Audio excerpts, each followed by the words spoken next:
Bayangin kamu lagi nonton TV dan headline berita besok pagi. Dewan Perwakilan Rakyat resmi dibubarkan.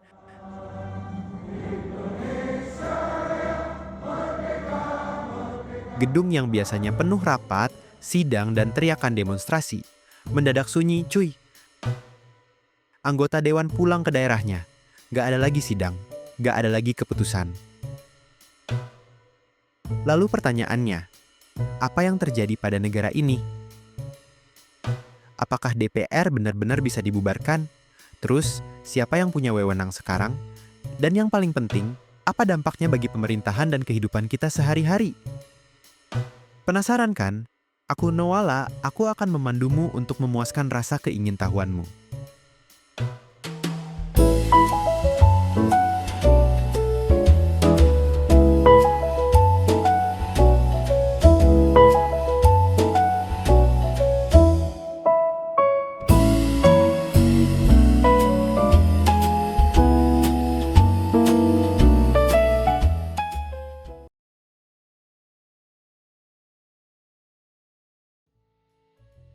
Sebelum kita bicara tentang pembubaran, kita harus paham dulu.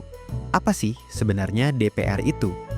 Dalam UUD 1945, DPR adalah lembaga perwakilan rakyat yang memegang kekuasaan membentuk undang-undang. DPR adalah pilar utama sistem checks and balances. Fungsi DPR menurut UUD 1945 mencakup 3 hal. Pertama, fungsi legislasi, yaitu fungsi dalam membuat dan membahas undang-undang.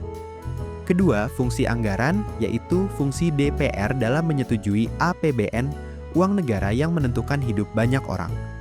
Dan terakhir, fungsi pengawasan, yaitu fungsi untuk mengawasi jalannya pemerintahan agar tidak sewenang-wenang. Sekarang bayangkan, jika DPR tidak ada, undang-undang nggak bisa lagi disahkan, APBN tak bisa disetujui, dan pemerintah berjalan tanpa pengawas. Artinya satu hal, checks and balances runtuh. Kalau peran DPR sepenting itu, pertanyaannya sekarang, bisakah DPR dibubarin gitu aja? Yuk kita lanjut dulu ke bab 2.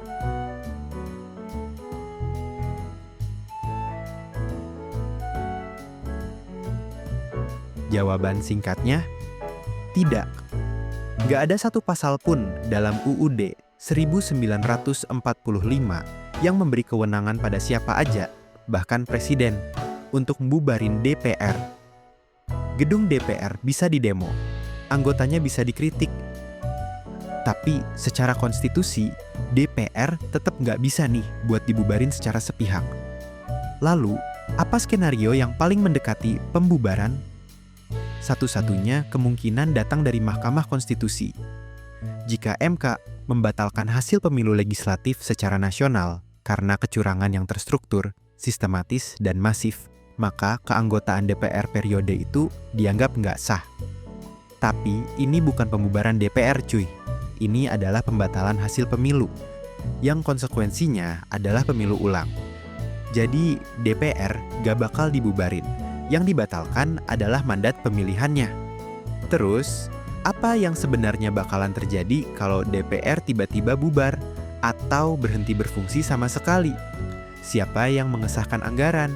Siapa yang bikin undang-undang? Dan siapa yang mengawasi pemerintah? Aku akan ajak kamu ke bab 3 untuk membedah hal ini.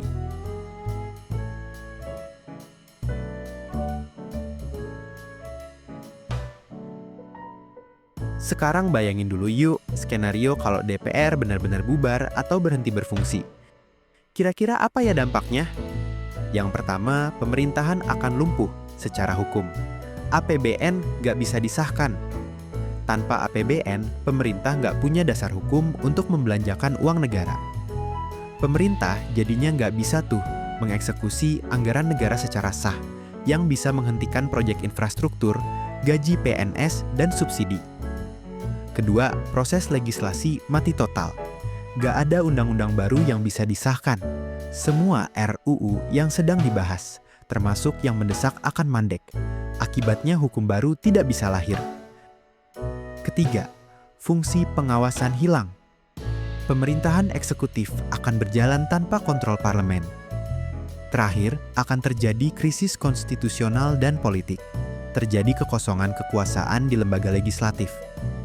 Tanpa DPR, presiden bisa jadi sangat dominan dan potensi otoritarianisme meningkat.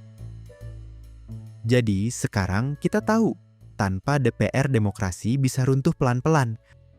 Tapi muncul satu pertanyaan besar berikutnya. Kalau DPR kosong atau keanggotaannya dibatalkan, lalu siapa yang mengisi kekosongan itu?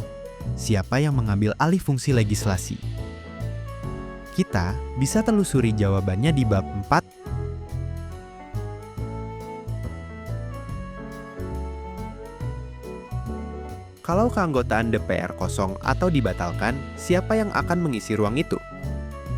Secara praktik, ada dua skenario yang paling mungkin terjadi. Skenario pertama, kekuasaan terkonsentrasi di presiden. Tanpa DPR, presiden hampir pasti akan mengandalkan peraturan pemerintah pengganti undang-undang, Perpu, untuk menjalankan negara. Masalahnya, secara konstitusi, Perpu tetap harus mendapat persetujuan DPR. Kalau DPR tidak ada, maka mekanisme kontrol dan penyeimbang ikut hilang. Keputusan penting negara akhirnya ditentukan oleh satu pusat kekuasaan. Skenario kedua, peran DPR diambil alih lembaga non-terpilih. Dalam kondisi darurat, birokrat, teknokrat, atau badan ad hoc bisa diberi kewenangan legislatif sementara. Secara historis, kekosongan parlemen sering diisi oleh elit sempit, aparat keamanan, atau kelompok berkepentingan tertentu. Masalahnya satu, mereka tidak dipilih langsung oleh rakyat. Legitimasi demokratisnya lemah, dan ruang partisipasi publik menyempit. Dan di titik inilah, demokrasi tidak runtuh seketika, tapi perlahan bergeser menjadi kekuasaan yang tertutup. Ketika parlemen hilang, siapa yang paling dirugikan? Elit politik atau justru rakyat biasa? Mari kita telusuri dampaknya di bab 5.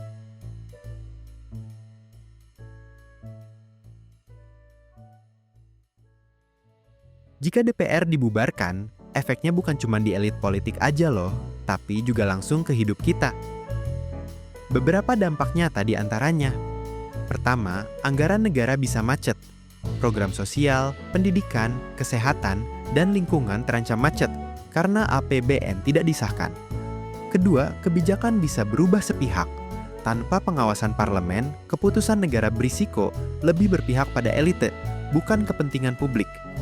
Ketiga, suara rakyat makin sulit tersalurkan. Ketika jalur representasi formal hilang, protes sosial cenderung meningkat. Ironisnya, meskipun DPR sering dikritik gak mewakili rakyat, tanpa DPR, rakyat justru kehilangan salah satu alat terpenting untuk mengontrol kekuasaan. Sekarang, kita pada simpulan, DPR tuh sebenarnya adalah cermin demokrasi kita. Kalau cerminnya kotor, solusinya ya jangan dihancurkan atau dirusak, tapi dibersihkan. Kalau menurut Knowala sih, demokrasi yang berisik tetap lebih sehat daripada kekuasaan yang sunyi. Kalau menurut kamu, apakah kritik terhadap DPR selama ini cukup alasan untuk menghapus dan membubarkan DPR? Tulis di kolom komentar ya. Kalau kamu merasa konten Knowala bermanfaat, dukung kami lewat Saweria. Link ada di deskripsi. Jangan lupa like, share, dan subscribe. Aku Knowala, stay curious dan sampai jumpa.